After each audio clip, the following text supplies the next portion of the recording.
Well, my name is Jerry Daniels. My friends call me Hog or Mr. Hog. I'm going to tell you a little bit about how I died, then I want to tell you about how I lived. Put yourself in Bangkok, Thailand, 1982. I was living there in the diplomatic area of Bangkok. My friends hadn't seen me in a while and they wanted to come check on me. They had to let themselves in, and when they did, they found my body in a chair in my room. Apparently I had been dead for several days and my body was badly disfigured. Well, my friends looked around the apartment trying to figure out what had done me in. And the only thing they could figure out was my water heater. It was run by gas and they thought there must have been a leak. Must have suffocated. Well, my friends in Thailand said a quick goodbye to me and the State Department put me in a casket. Sent me here to Missoula. So my family and friends to collect me. And when that casket arrived at the airport, they saw permanently sealed on my casket. Well, you might imagine the State Department did not want my family to see that disfigured body. It could be upsetting to them. But every one of my family and friends wondered, what's the real story behind permanently sealed? Well, my brother thought, here's a 40-year-old, very healthy man who spent his life adventuring in Southeast Asia. There's no way that gas would have done him in. There's another man that I'd worked closely with in Southeast Asia, General Vang Pao. He was part of the secret war in Laos that the U.S. had supported. And he suspected foul play. We'd made several enemies, he and I, in Southeast Asia, and he thought one of those guys must have done me in. Some of his compatriots in the Hmong community thought, he's not even in there, he's not even dead. They must have just staged this. I've been doing some important work for the Hmong community in Thailand, and they thought, he's getting the better of his enemies. He's making believe he's dead, and then he's going to be doing the important work incognito.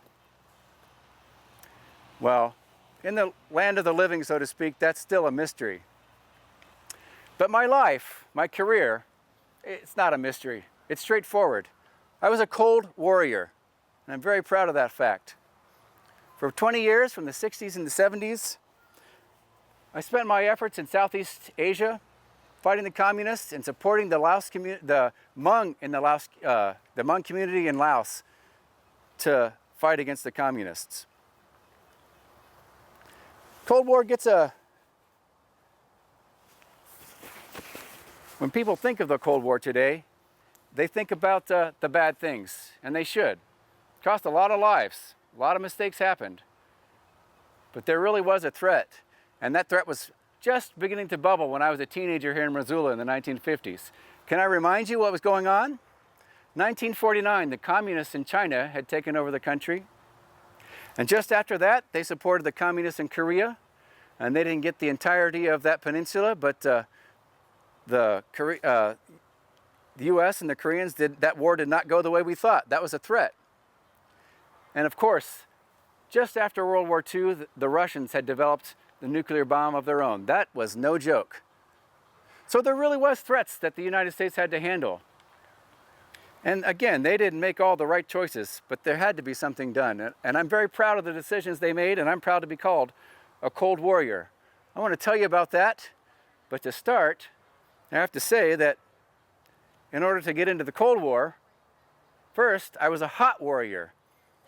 And I think you guys know what I mean. I was a smoke jumper here in Missoula. At the age of 17, 1958, I was the youngest person to jump out of a plane as a smoke jumper. And I spent 2 years developing that career, fighting fires here in Montana, Washington, down south, New Mexico, Arizona, and even up in Alaska. And I developed my skill in what's called they call us loft rats. And that was very important to the smoke jumper situation. You have to have those parachutes folded correctly. You have to have them rigged up. That just doesn't happen. And I gained respect among smoke jumpers as a really good loft rat. Well, 2 years into that, I got a call. Someone said, we need your courage, we need your skill. How would you like to work around the world for your government? Turns out, was the CIA that hired me. And I had about a decade and a half of adventures with the CIA. I'll tell you about some of them. In the 60s, spy planes are circling the world, taking pictures. One picture they took was in the Antarctic. Turns out, you zoom in, there's a Soviet station. So me and a buddy were parachuted into the Antarctic. We found that station, and we got all the intel back to the people who needed it. My biggest job over that decade and a half was in what's called Air America. U.S. military had the Hmong community who were fighting against the communists for their own reasons, and we supported that effort in what's called Air America. We dropped military supplies, we dropped food and clothing for the community. And that's what I spent a long time doing, and it was pretty adventurous. One time, when I was doing one mission, sitting in my hot seat, needed to go check on something over there. Not 5 seconds later, a shell comes through where I was just sitting. I almost lost my life that day, and a few other days as well. I told a friend once, if that golden bullet has your name on it, there's nothing you can do about it. And that's why I just kept to my job, did what I was supposed to do. Another time, coming back from a drop, there was a big battle in a town called Na Khang, and I wanted to be part of that battle. But it was so thick in battle that we couldn't land in the air on the airstrip. I told the pilot, just get as low as you can. You got about 20 feet from the ground. I opened up that hatch and I rolled out onto the runway, and I was a part of that battle at Na Khang. Those are just a few examples of the adventures I had, but I told you about the Hmong people, and I want to tell you, my proudest moment is helping the Hmong. Nobody's going to hear all the things that they did for themselves and for the U.S., but I'm proud that I supported them. While I was supplying them, General Vang and his troops had two jobs. One, they had to disrupt Ho Chi Minh Trail.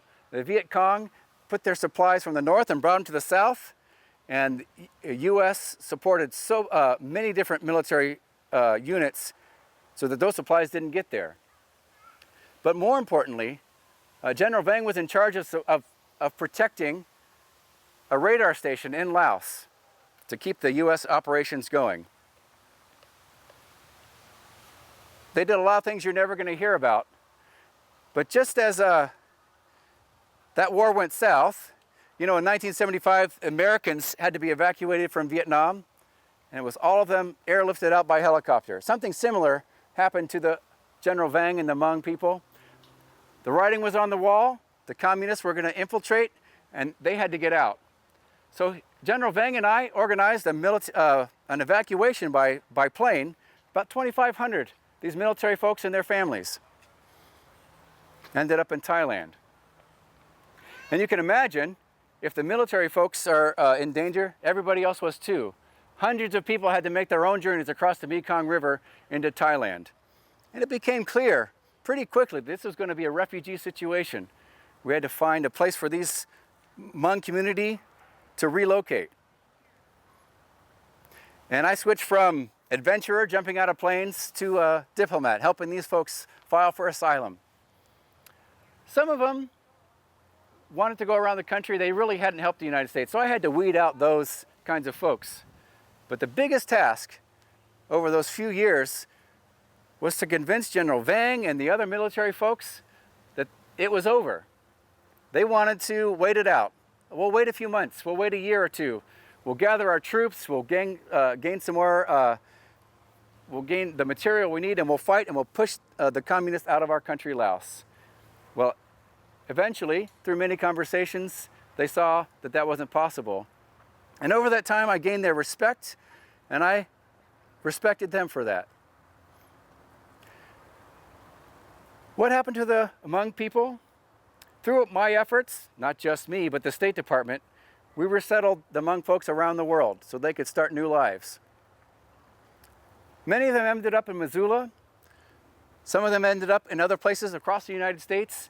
In total, 50,000 were resettled somewhere in the United States or around the world.